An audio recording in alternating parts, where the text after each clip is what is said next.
What's up, Internet? This is Lieutenant Steve. Gonna try some Standalone. This is day 2. I'll give you my first impressions. Keep in mind it's the pre-alpha. You can get it for about $30 on Steam, depending on what country you're in. And you can play in Chernarus. It's essentially the same thing. If you've been playing on DayZ previously, you can get around, even though there's a few minor changes. There's been buildings added, a few towns added, but you'll know where you are. So I made my way north. I don't even know where I am. I don't know the name of the town, but I'm pretty well geared. I've been suffering from a headache, and I have no idea how to cure that. So, to give you an idea of what I'm using, I'm running a NVIDIA GTX 560 Ti 2GB. You can see the graphics are improved. Have a look. I have my settings here. I'm running 1080p. Got everything on normal or high for quality. Now I love HDR quality, so I had to put that on, keep that bloom lighting on. I know a few people hate that because it blinds them, but I prefer the immersion. But my texture's on high, and I'm using all 2 gigs of my video card. Now, as far as the HUD, heads-up display, it's virtually non-existent. For those of you who have been playing Breaking Point, you're going to feel right at home. Instead of listening to your stomach growl, you have little text boxes down at the bottom that say, I feel dizzy or I need a drink. And you really need to pay attention to those, because if you fall unconscious from hunger or thirst or a headache, you're pretty much dead unless you get help. Now I came across a defibrillator. I don't know if that's used for bringing someone back from unconsciousness, but we'll see. And I think one of the greatest improvements so far is the inventory system here. So you have the things that I'm carrying or wearing, what's in my hand, and then your clothing has pockets. So this brown hoodie can then be expanded. You can see what's inside his pockets, or inside my autumn hunter pants, tactical vest, and my green mountain backpack.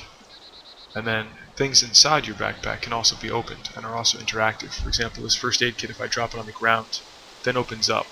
And I have things inside like bandages, syringes, blood bag kits, which I still have yet to figure out how to use.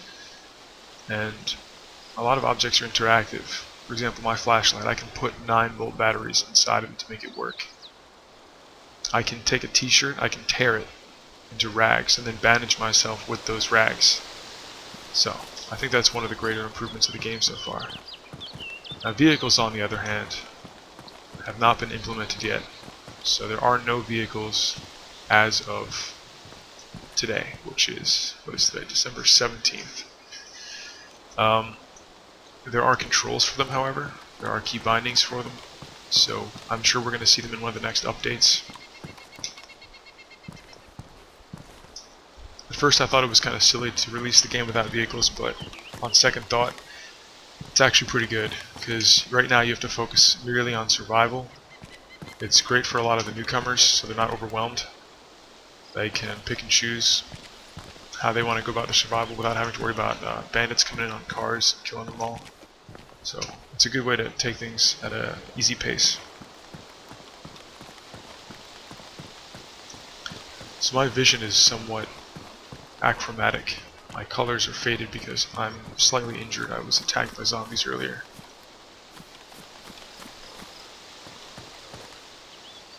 Ooh, compass. I don't know why it's floating, but hey. I actually really need that.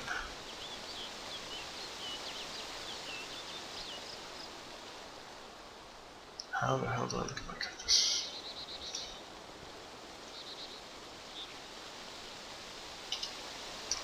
Like that. I'm heading in the wrong direction entirely.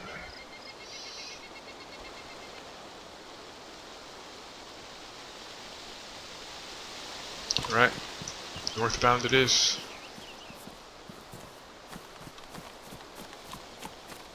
Yeah, one of the reasons why this game has a lot better frames than previous versions is because Rocket put barely any zombies in the entire mod. you'll very rarely come across zombies, and items are extremely rare. The only reason why there are so many items in that building there is because I made it farther north than other people. And that was a very rare military barrack.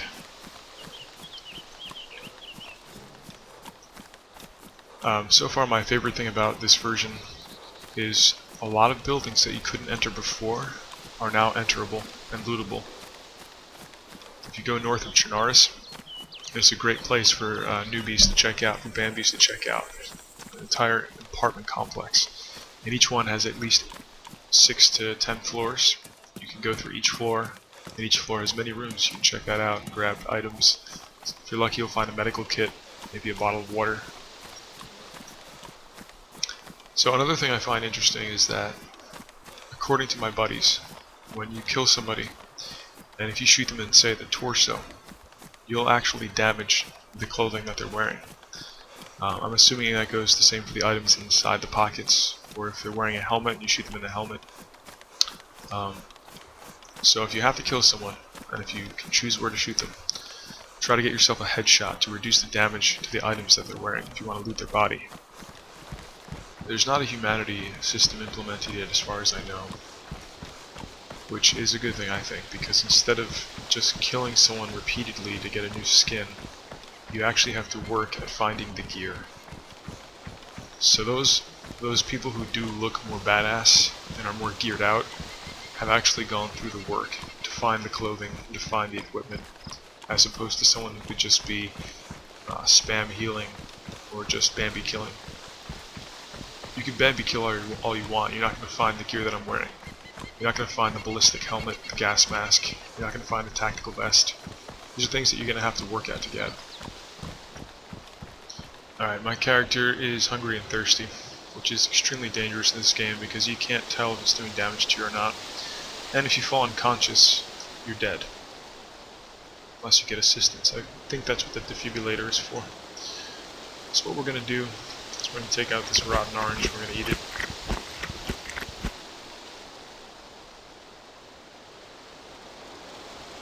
Let's see, that did not quench my thirst or fix my hunger. Can eat some vitamins. I have no idea what that does. I guess it bandages myself, great. What else do I have? Soda. Okay, I've come across a home. And I'm still getting red warnings saying that I'm about to vomit. So, if there's nothing here, this may be my last attempt to survive. Let's see. The great thing is, a lot of these homes were not enterable before, but this new version allows you to enter a lot of these buildings, so have a look. And I'm unconscious. That's the end, folks.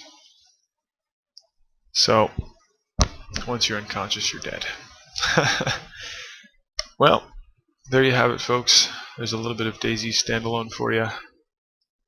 It just shows you how harsh the environment is now, how many sodas you need to stay alive. I think you need to drink about 2 sodas every 10 minutes in order to maintain your health. So always hang on to those sodas, folks. Anyway, see you next time.